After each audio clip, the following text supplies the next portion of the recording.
El huésped, de Amparo Dávila. Nunca olvidaré el día en que vino a vivir con nosotros. Mi marido lo trajo al regreso de un viaje. Llevábamos entonces cerca de 3 años de matrimonio. Teníamos 2 hijos, y yo no era feliz.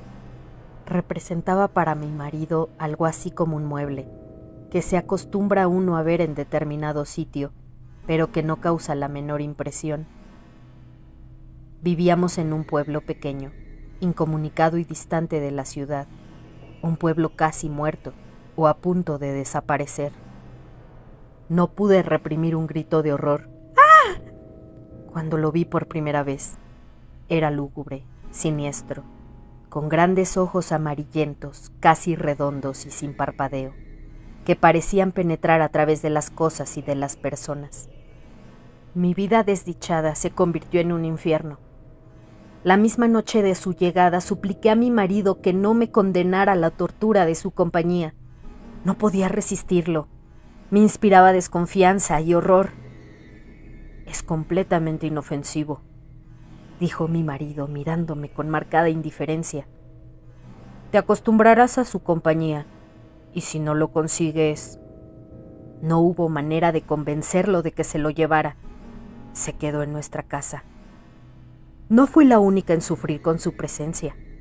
Todos los de la casa, mis niños, la mujer que me ayudaba en los quehaceres, su hijito, sentíamos pavor de él. Solo mi marido gozaba teniéndolo allí. Desde el primer día, mi marido le asignó el cuarto de la esquina. Era esta una pieza grande, pero húmeda y oscura. Por esos inconvenientes yo nunca la ocupaba. Sin embargo, él pareció sentirse contento con la habitación. Como era bastante oscura, se acomodaba a sus necesidades, dormía hasta el oscurecer y nunca supe a qué hora se acostaba. Perdí la poca paz de que gozaba en la casona. Durante el día, todo marchaba con aparente normalidad. Yo me levantaba siempre muy temprano, vestía a los niños que ya estaban despiertos, les daba el desayuno y los entretenía mientras Guadalupe arreglaba la casa y salía a comprar el mandado. La casa era muy grande, con un jardín en el centro y los cuartos distribuidos a su alrededor. Entre las piezas y el jardín había corredores que protegían las habitaciones del rigor de las lluvias y del viento que eran frecuentes. Tener arreglada una casa tan grande y cuidado el jardín, mi diaria ocupación en la mañana, era tarea dura. Pero yo amaba mi jardín. Los corredores estaban cubiertos por enredaderas que floreaban casi todo el año. Recuerdo cuánto me gustaba por las tardes sentarme en uno de aquellos corredores a coser la ropa de los niños, entre el perfume de las madreselvas y de las bugambilias. En el jardín cultivaba crisantemos, pensamientos, violetas de los Alpes, begonias y heliotropos. Mientras yo regaba las plantas, mis niños se entretenían buscando gusanos entre las hojas. A veces pasaban horas, callados y muy atentos, tratando de coger las gotas de agua que se escapaban de la vieja manguera. Yo no podía dejar de mirar, de vez en cuando, hacia el cuarto de la esquina. Aunque pasaba todo el día durmiendo, no podía confiarme. Hubo veces que, cuando estaba preparando la comida, veía de pronto su sombra proyectándose sobre la estufa de leña. Lo sentía detrás de mí. Yo arrojaba al suelo lo que tenía en las manos y salía de la cocina corriendo y gritando como una loca. Él volvía nuevamente a su cuarto, como si nada hubiera pasado. Creo que ignoraba por completo a Guadalupe. Nunca se acercaba a ella, ni la perseguía. No hacía a los niños y a mí. A ellos los odiaba, y a mí me acechaba siempre. Cuando salía de su cuarto comenzaba la más terrible pesadilla que alguien pueda vivir. Se situaba siempre en un pequeño cenador, enfrente de la puerta de mi cuarto. Yo no salía más. Algunas veces, pensando que aún dormía, yo iba hacia la cocina por la merienda de los niños. De pronto lo descubría en algún oscuro rincón del corredor, bajo las enredaderas. ¡Allí está ya, Guadalupe!, gritaba desesperada. Guadalupe y yo nunca lo nombrábamos. Nos parecía que al hacerlo cobraba realidad aquel ser tenebroso. Siempre decíamos: ahí está, ya salió, está durmiendo, él. Solamente hacía 2 comidas, una cuando se levantaba al anochecer y otra, tal vez, en la madrugada antes de acostarse. Guadalupe era la encargada de llevarle la bandeja. Puedo asegurar que la arrojaba dentro del cuarto, pues la pobre mujer sufría el mismo terror que yo. Toda su alimentación se reducía a carne, no probaba nada más.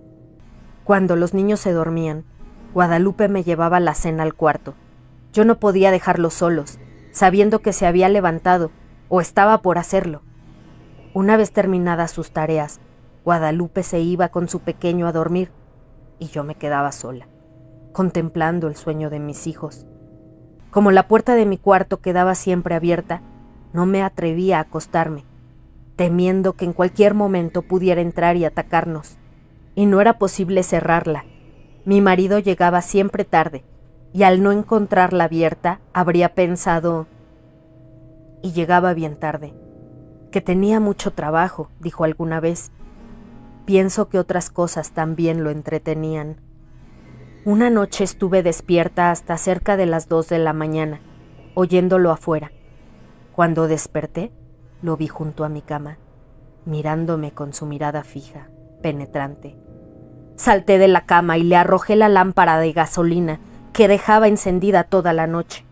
No había luz eléctrica en aquel pueblo y no hubiera soportado quedarme a oscuras, sabiendo que en cualquier momento él se libró de golpe y salió de la pieza. La lámpara se estrelló en el piso de ladrillo y la gasolina se inflamó rápidamente. De no haber sido por Guadalupe, que acudió a mis gritos, habría ardido toda la casa. Mi marido no tenía tiempo para escucharme, ni le importaba lo que sucediera en la casa. Solo hablábamos lo indispensable. Entre nosotros, desde hacía tiempo, el afecto y las palabras se habían agotado. Vuelvo a sentirme enferma cuando recuerdo. Guadalupe había salido a la compra y dejó al pequeño Martín dormido en un cajón donde lo acostaba durante el día. Fui a verlo varias veces. Dormía tranquilo. Era cerca del mediodía. Estaba peinando a mis niños cuando oí el llanto del pequeño, mezclado con extraños gritos. Cuando llegué al cuarto, lo encontré golpeando cruelmente al niño. Aún no sabría explicar cómo le quité al pequeño y cómo me lancé contra él con una tranca que encontré a la mano y lo ataqué con toda la furia contenida por tanto tiempo. No sé si llegué a causarle mucho daño, pues caí casi sin sentido. Cuando Guadalupe volvió del mandado, me encontró desmayada y a su pequeño lleno de golpes y de araños que sangraban. El dolor y el coraje que sintió fueron terribles. Afortunadamente el niño no murió y se recuperó pronto. Temí que Guadalupe se fuera y me dejara sola. Si no lo hizo, fue porque era una mujer noble y valiente, que sentía gran afecto por los niños y por mí. Pero ese día nació en ella un odio que clamaba venganza. Cuando conté lo que había pasado a mi marido, le exigí que se lo llevara, alegando que podía matar a nuestros niños como trató de hacerlo con el pequeño Martín. Cada día estás más histérica. Es realmente doloroso y deprimente contemplarte así. Te he explicado 1000 veces que es un ser inofensivo. Pensé entonces en huir de aquella casa, de mi marido, de él, pero no tenía dinero y los medios de comunicación eran difíciles. Sin amigos ni parientes a quienes recurrir, me sentía tan sola como un huérfano. Mis niños estaban atemorizados, ya no querían jugar en el jardín y no se separaban de mi lado. Cuando Guadalupe salía al mercado, me encerraba con ellos en mi cuarto. Esta situación no puede continuar, le dije un día a Guadalupe. Tendremos que hacer algo, y pronto, me contestó. Pero ¿qué podemos hacer las dos solas? Solas, es verdad, pero con un odio. Sus ojos tenían un brillo extraño. Sentí miedo y alegría. La oportunidad llegó cuando menos la esperábamos. Mi marido partió para la ciudad a arreglar unos negocios. Tardaría en regresar, según dijo, unos 20 días. No sé si él se enteró de que mi marido se había marchado, pero ese día despertó antes de lo acostumbrado y se situó frente a mi cuarto. Guadalupe y su niño durmieron en mi cuarto y por primera vez pude cerrar la puerta. Guadalupe y yo pasamos casi toda la noche haciendo planes. Los niños dormían tranquilamente. De cuando en cuando oíamos que llegaba hasta la puerta del cuarto y la golpeaba con furia. Al día siguiente dimos de desayunar a los 3 niños y para estar tranquilas y que no nos estorbaran en nuestros planes, los encerramos en mi cuarto. Guadalupe y yo teníamos muchas cosas por hacer y tanta prisa en realizarlas que no podíamos perder tiempo ni en comer. Guadalupe cortó varias tablas grandes y resistentes, mientras yo buscaba martillo y clavos. Cuando todo estuvo listo, llegamos sin hacer ruido hasta el cuarto de la esquina. Las hojas de la puerta estaban entornadas, conteniendo la respiración. Bajamos los pasadores. Después cerramos la puerta con llave y comenzamos a clavar las tablas hasta clausurarla totalmente. Mientras trabajábamos, gruesas gotas de sudor nos corrían por la frente. No hizo entonces ruido. Parecía que estaba durmiendo profundamente. Cuando todo estuvo terminado, Guadalupe y yo nos abrazamos llorando. Los días que siguieron fueron espantosos. Vivió muchos días sin aire, sin luz, sin alimento. Al principio golpeaba la puerta, tirándose contra ella. Gritaba desesperado, arañaba. Ni Guadalupe ni yo podíamos comer ni dormir. Eran terribles los gritos. A veces pensábamos que mi marido regresaría antes de que hubiera muerto.